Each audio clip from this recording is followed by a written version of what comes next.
morning. Welcome to Chalice Unitarian Universalist Congregation. We are a community of diverse beliefs and experiences, nurturing the liberal religious spirit and united by our desire to grow in love and in service. Whoever you are, whomever you love, whatever your life's journey, you are welcome here. Whether you gather with us every Sunday, once or twice a year, or if you're here with us this morning for the first time, we are glad you are here. I'm Reverend Sharon Wiley, Chalice's minister. Our worship musician this morning is Justin Gray, and our song leaders are Callie Leaf and Maria Pia Duffy Fultz. Welcome to this online worship service. If you are new to online worship, let me orient you a little bit to this experience. Even if you have a microphone and camera on your computer, you are muted and invisible during this service, and you cannot unmute yourself during our time together. So you don't need to worry that anybody else can hear you or see you, and we hope you're just relaxing and comfortable at home. If you get a notice that pops up during the service that says internet unstable, that means that your internet is unstable. If that happens, you might want to turn off other devices you have using Wi-Fi, and that can sometimes help stabilize your connection. On your menu is a button that says chat. Chat is where we talk to each other during the service. People are saying hello and greetings from around the county and the country sometimes. Now, some congregants love the chat function and use it throughout the service, which you're welcome to do. And some congregants don't like the chat box and find it distracting. So if you don't like to have the chat box open, please know that you can close it. Just click on the chat button and the chat box should close right down. For those of you who do like to chat, please be sure that when you post that you've opened that little blue menu that says and select panelists and attendees. If you only post to panelists, almost no one will see what you posted. I'm the only panelist, and I'm not able to read everything during the service, so it's not helpful to just message me. And we want everyone to be able to see what you're sharing. So this is me standing at the door of our little chapel in our courtyard, greeting you as you arrive for service. Since I can't hug you in person, let's all give ourselves a big hug of hello and welcome. Good to see you this morning. Good to be together. Now I want to especially welcome those of you who are newcomers at Chalice. In addition to our online worship, I want you to know that many of our groups and activities continue to happen online.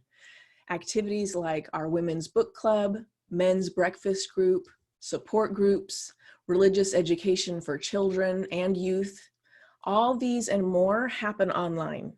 So if you would like to find out more about these groups and activities, please type your name and your email address into the chat, and we'll be in touch with you by email after the service. Now let's take a breath together.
Our service today is an invitation to slow down. All week long, day in and day out, we rush from moment to moment, meeting to meeting, task to task. Our work is rarely done. This morning, perhaps you are here for worship, but you are also on your phone or your computer. Maybe the TV is on also. Always more and more and more. May this be an hour to slow. May this be an hour to breathe and sing and rest. May this be an hour to contemplate moments and difficulties and challenges that have rushed by. May this be an hour that restores you and strengthens you for the week ahead. May this hour together nourish and sustain you for all that you face in days and weeks to come. Let us worship together. Please join in singing.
If you have a joy you would like to share with the community this morning, now is the time to share it in the chat box.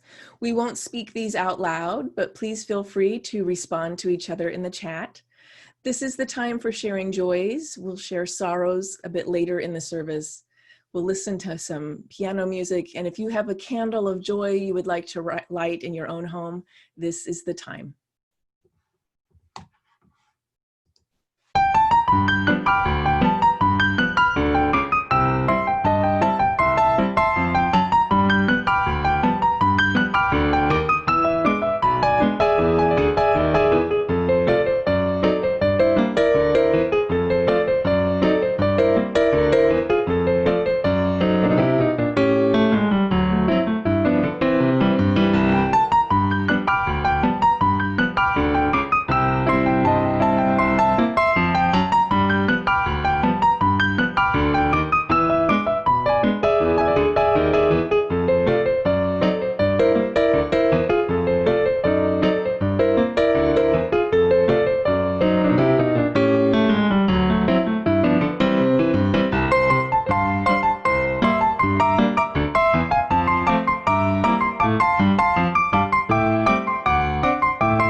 May our joys be multiplied. May we act to extend our warmth to all who are rejoicing in our wider world.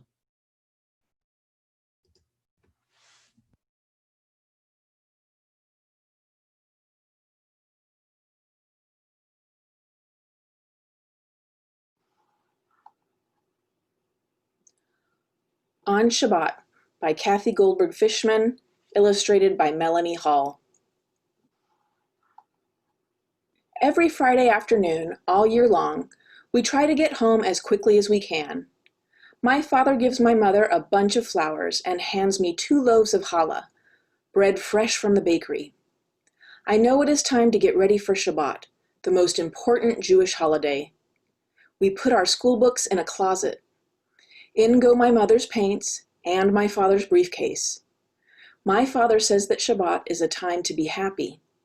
He says that we should put our problems in the closet too and bring out all of our questions. So I do. Why do we celebrate Shabbat every week, I ask? Because, my father answers, when God finished making the heavens, the earth, and everything on it, God rested. That was the 7th day, and God blessed that day and made it holy. That was the first Shabbat, my mother adds, and God commanded us to celebrate Shabbat every week and make it different from every other day. My grandmother says Shabbat is like a queen, and that every week we invite her to visit our house. Everybody helps get ready for the Shabbat queen. We'll make the salad, my sisters sing out, and I'll stir the soup, my father says. While my grandmother and grandfather go to the Shabbat service at the synagogue, we set the table, fix the flowers, and set our small prayer books. Just before sunset, my mother says, it's time to make Shabbat. I stand next to her as she lights the Shabbat candles. I circle my hands in the air over the flames and silently invite the Shabbat queen to come into our house. I cover my eyes as we bless God, who commanded us to kindle the lights of Shabbat. When the blessing ends, everything seems different. It feels like the world has just taken a deep breath to relax. And I know the Shabbat Queen has come to visit.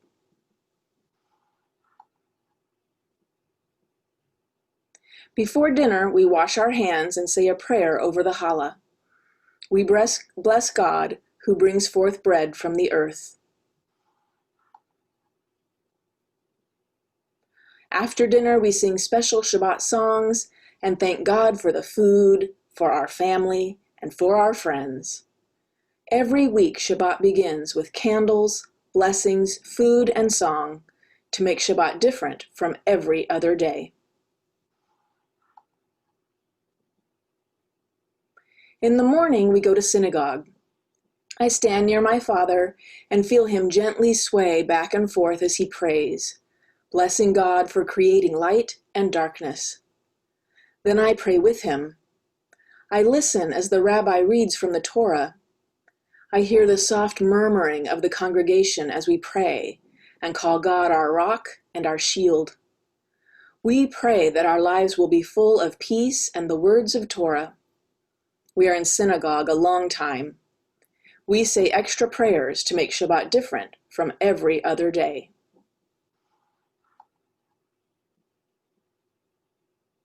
Shabbat Shalom, we greet everyone as we head home for lunch. Is it still Shabbat, my brother asks. Of course, my mother answers. It will be Shabbat until we can see 3 stars in the sky.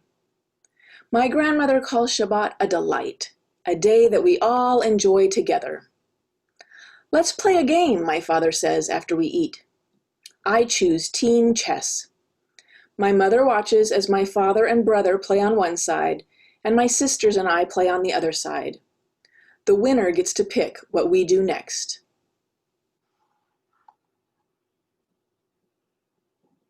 It's nap time for me, my father says when his team wins.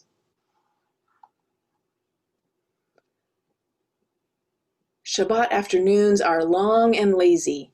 But all too soon I hear my brother. "Come and look," he calls, as he stands by the open front door. We gather around and look as he points to 3 stars in the dark evening sky. "It is time to end Shabbat and begin a new week," my grandfather says. Now it is time to open the closet and take out our school books. Out come my mother's paints and my father's briefcase. "Can we make next Shabbat come faster?" I ask. "No," my grandmother says with a laugh, "but we can start getting ready for it right now."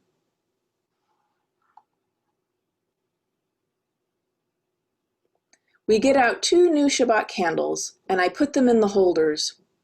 We will not light them yet, but each time I see them, I will feel Shabbat getting closer. The candles will remind me that soon it will be Friday afternoon, and we will rush home as quickly as we can to make Shabbat different from every other day.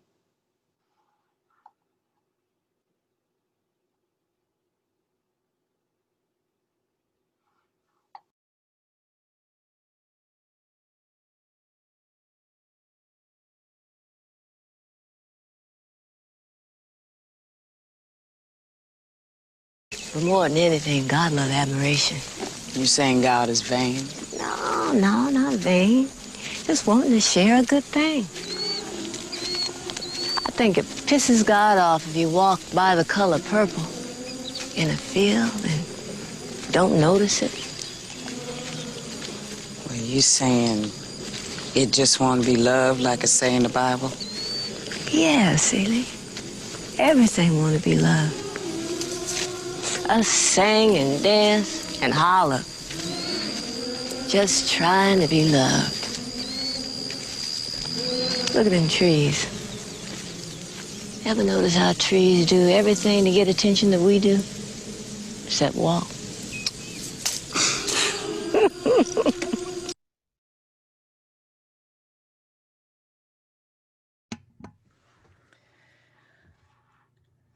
When the stay-at-home order first came in March, everything changed practically overnight.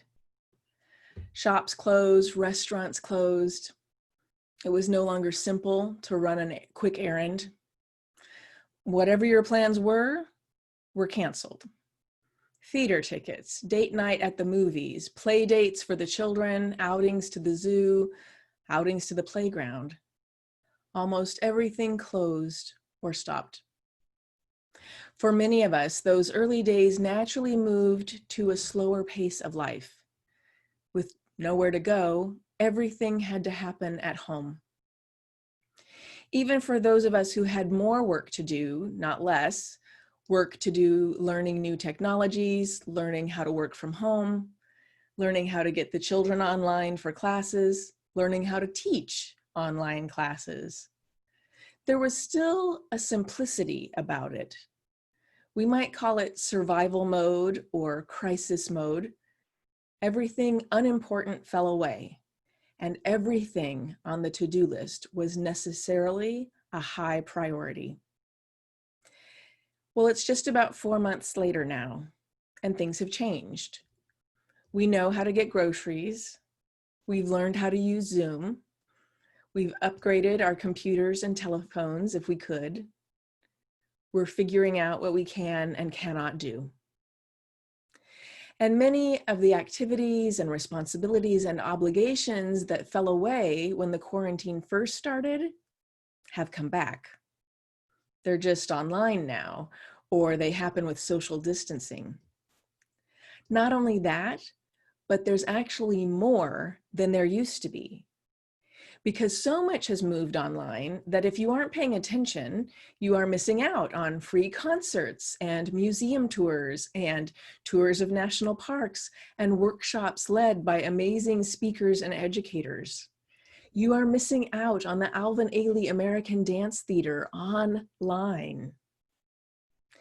I've given sermons regularly over the years about simplifying, doing less, living your values, slowing down. And these are always eagerly anticipated and joyfully received topics for reflection. Even our congregants who are retired tell me that they often feel overwhelmed by all the things on their to-do list. So it has finally occurred to me that for most of us, the number of things we want to do or have to do are not going to change. Certainly, there are things we can do that make a difference in our lives. Some of these are within our control, some of these are not. Parents feel the difference and obligations and responsibilities as their children get older. Living closer to your workplace can make a difference. Having family nearby to help often makes a difference. But in general, this morning I invite you to consider that if you have too many things to do, part of the reason is that you want it that way. Not that you want to feel overwhelmed, but when you look over all of the things you want or need to do, there's nothing you're really willing to get rid of. In fact, there's probably more you want to do. So what you're hoping I can tell you this morning is how I can somehow help you make this too long to-do list manageable. And that's why I'm here. That's my subject this morning. So we'll start with that assumption that there will always be too many things to do. Just know that. The to-do list will never be done. When you clean up the house, there's still a wall that needs to be repainted. Once you pay the bills, more bills arrive. There will always be more things you can do, more books you can read, more workshops and classes to take, more and more. Given that there is so much, our work is to figure out how to live with it, how to find a rhythm and a pace that helps make all this abundance livable. So I have 3 very specific recommendations this morning. The first is called Eat the Frog. Some of you may be familiar with this technique. It comes from a saying from Mark Twain: if it's your job to eat a frog, it's best to do it first thing in the morning. In more recent years, time management author Brian Tracy has used that phrase, eat the frog, to describe his advice to identify the most difficult task of the day, just one, and do it first. Get it over with. It might be the hardest task, or it might be the one you're dreading the most for whatever reason, or it could just be one that you've put off for the longest amount of time. Sometimes we put things off and put things off, and then when we finally do it, we realize it took only 10 or 15 minutes, and we wonder why we put it off so long. So eating the frog, doing the hardest task first each day, is immediately rewarding, and it gets the day off to a great start. My addendum to that advice is to eat a piece of chocolate afterward to reward yourself. The second recommendation I have is to do one thing at a time. Stop trying to multitask. Stop trying to check your email while you're on a Zoom meeting. Stop texting while you're cooking dinner. Stop reading the news while you're watching TV. Studies show that when we think we're multitasking, we're not actually ever doing 2 things at once. Our brain is just jumping back and forth between activities, and we're not doing either task very well or faster. If you read the news while watching a movie, you will miss important parts of the movie, and you will not have fully grasped the news you were reading. But more than that, I think trying to multitask is probably the #1 thing for most of us that makes us feel too busy and like life is chaotic. It feels better to give our full attention to what we're doing. We feel better when we give our full attention to what we're doing. And then my third recommendation, and this might actually be the hardest, but it will also bring the biggest benefits. I want you to sit calm and still for 20 minutes twice a day. You might use this time for meditation or prayer, for journaling, for listening to instrumental music. Here's why this is important. When we have so much to do, we can keep ourselves so busy that we don't notice how we're feeling. We lose track of what's important, and we ignore things that need our attention. So have you ever had that experience of finally resting at the end of a busy day, sitting down to rest and relax, and then you suddenly remember you forgot to return that important phone call? You haven't checked with your family member you're worried about. You need to renew a prescription, but you forgot all about it. So if we're going to live lives where there is always more to do than we can ever get done, then we need to build in times of calm and quiet. Our racing minds need to slow down. So again, you want to sit calm and still for 20 minutes twice a day. This could be a time for meditation or prayer, for journaling, listening to instrumental music. You can also just sit and stare at the wall, or better yet, sit outside and stare at the garden. The point is to slow down. If 20 minutes twice a day sounds impossible to you, I want to ask you to reflect on how much time you used to spend driving before the pandemic. Think of your 20 minutes in the morning, 20 minutes in the evening as time you used to spend driving around. Your life reflects your priorities. How you spend your day reflects your priorities. There are lots of things we can't control. We need jobs for income. We have family members who need care and help. We may have limitations we have to live with. Given that there's much we can't control in our lives, it's all the more important that we take the steps we can to find a pace that isn't just bearable, but is actually joyful. In Alice Walker's The Color Purple, Shug Avery says, "I think it pisses God off if you walk by the color purple in a field somewhere and don't notice it." Let's not live our lives so overwhelmed by tasks and news and to-do lists that we fail to notice the color purple as we go about our day. You're invited to join in singing.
Chalice is a robust community of people with diverse gifts and interests. It is through our communal sharing of gifts and talents that this community exists. Here is information about our weekly yoga class. Hi, I'm Kathy Zakata. And I'm Alec Bergamini. Along with Chris O'Connor, Chalice's Director of Family Ministries, we are certified yoga instructors that teach Chalice's weekly yoga classes. Did you know that the principles of yoga are entirely consistent with UU principles? Like good UUs, yogis celebrate acceptance of one another and encouragement to spiritual growth, the free and responsible search for truth and meaning, and respect for the interdependent web of all existence of which we are a part. We want the people in our community to feel well and happy, and a dedicated yoga practice improves physical and mental balance, reinforces coping skills, and helps practitioners develop better awareness of the mind-body connection. You don't need to look like a yogi or be bendy. Yoga is the opposite of a competitive sport. Instead, it is an individual practice of self-care and self-acceptance. We are in our 10th year of practicing yoga together with our Chalice friends. And we now teach our yoga class on Zoom from 6 till 7 p.m. on Tuesday evenings. We will continue to use Zoom for our yoga classes until it is safe for us to come together again in one room. Attending a Zoom class is easy. You simply click on the link that is provided in the weekly Chalice e-news, and the Zoom meeting will open up. All you need to practice is a yoga mat, a quiet space in your home, and loose, comfortable clothing. We present a lighthearted, relaxed approach to yoga that should leave you feeling stretched, calm, and happy.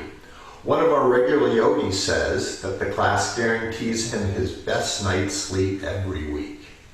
We teach for all ages and ability levels, but you should be mobile enough to get up from a seated position on the floor and not be afraid to move.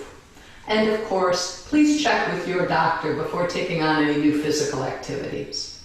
We always welcome new participants, whether Chalice congregants or community members. Ideally, we would like our yoga class to work as a form of outreach for our wonderful Chalice community. We request a $5 donation to Chalice for each class, if you are able, based on the Buddhist notion of dana, or the cultivation of generosity as a virtue and a way of purifying karma. We hope you will join us. Again, I'm Kathy Zapata. Feel free to reach out to me with any questions. And I'm Alec Bergamini. Namaste. Namaste.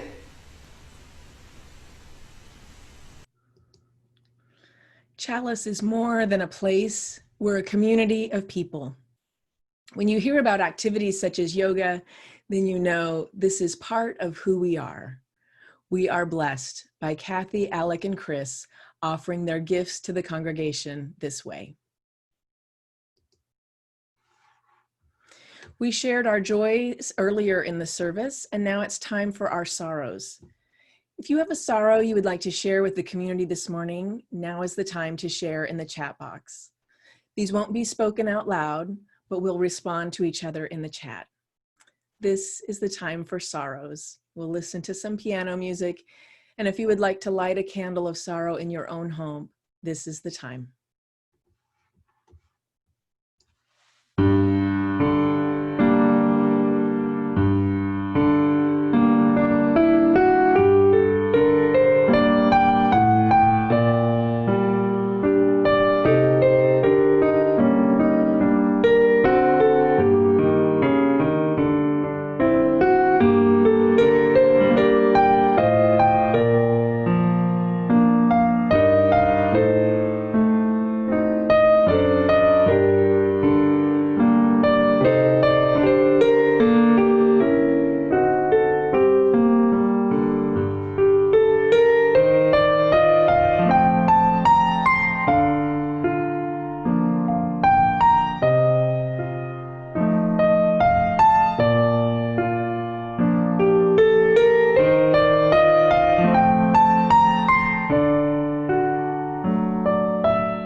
May our sorrows be lessened.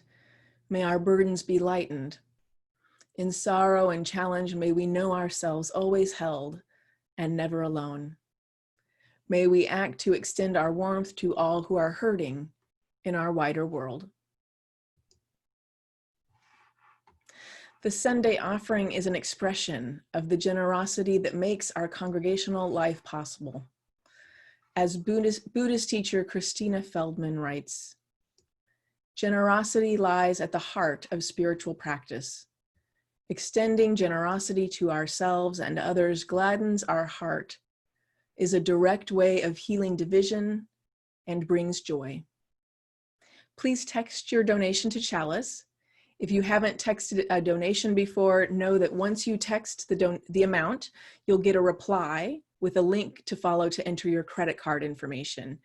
And once you've entered that credit card information, once you've donated, you don't need to enter it again when you make subsequent donations.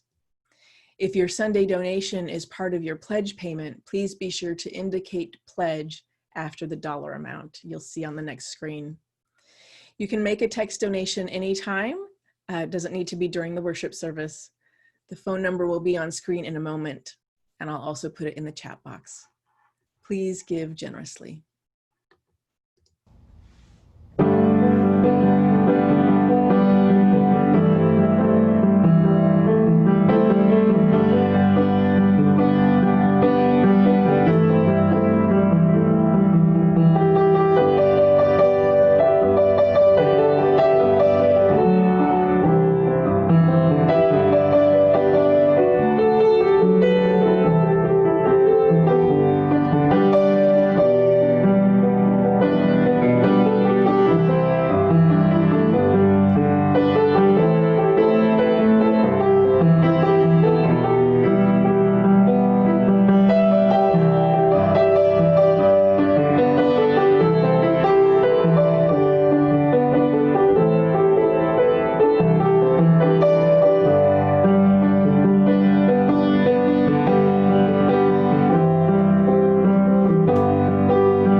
Please join in dedicating our offering with words of affirmation.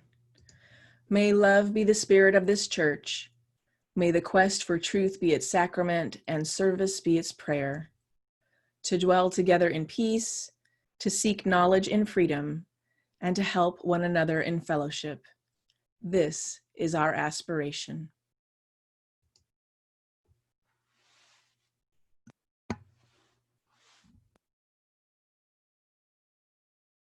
May I ever use my hands for lifting up.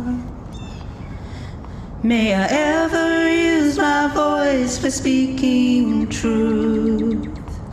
May I consecrate each day and live with joy and wonder. May I sow in peace as all the wild things do. I will ever use my voice for lifting up. This voice was made for peace. I will ever use my eyes for seeking truth. These eyes were made for I will consecrate each day and live with joy and wonder. And wonder. I will sow in peace as all the wild things do. There is peace on I will reap in peace as all the wild things do. wild and precious. We are wild and precious. Life is wild and precious.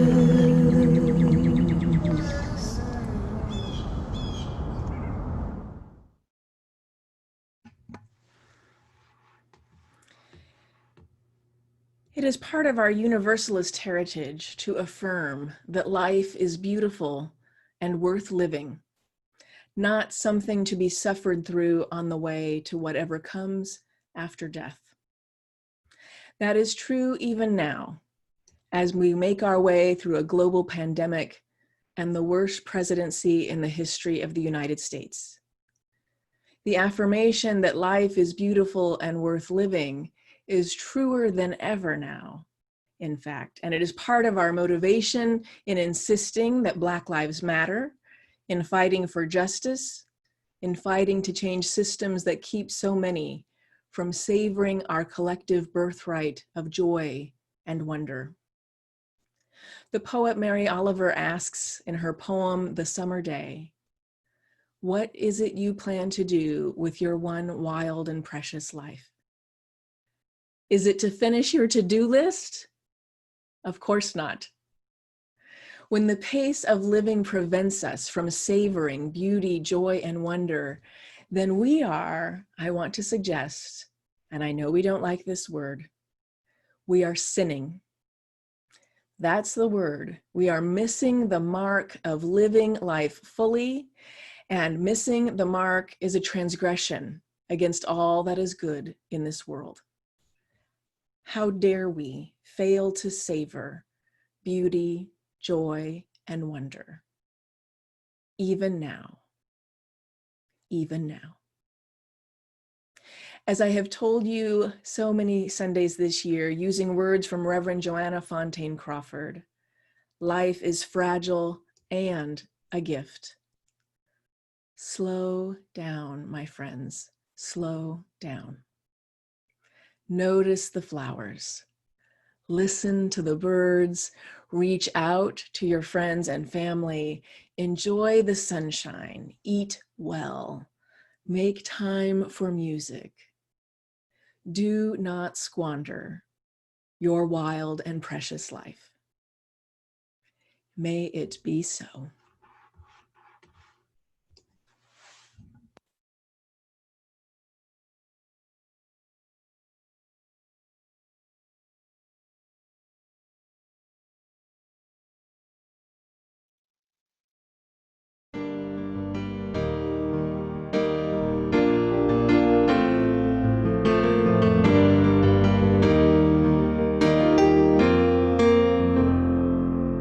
I hope you never lose your sense of wonder. You get your fill to eat, but always keep that hunger. May you never take one single breath for granted. God forbid love ever leave you empty-handed. I hope you still feel small when you stand beside the ocean. Whenever one door closes, I hope one more opens. Promise me that you'll give faith a fighting chance. And when you get the choice to sit it out or dance, I hope you dance. I hope you dance. I hope you never fear those mountains in the distance. Never settle for the path of least resistance. Living might mean taking chances, but they're worth taking. Loving might be a mistake, but it's worth making. Don't let some hell-bent heart leave you bitter. When you come close to selling out, reconsider. Give the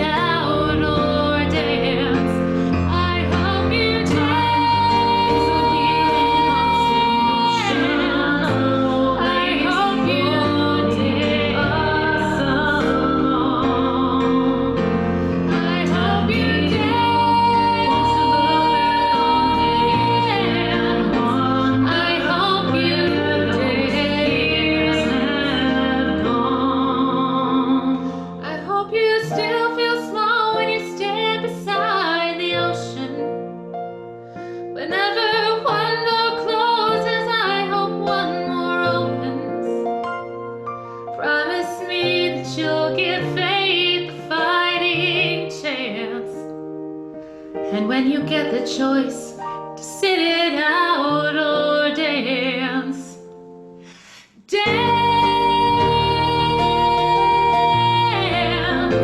I hope you dance. I hope you dance. It's a wheel in constant motion. I hope you dance along. I hope you dance. Once a little I hope tears have gone.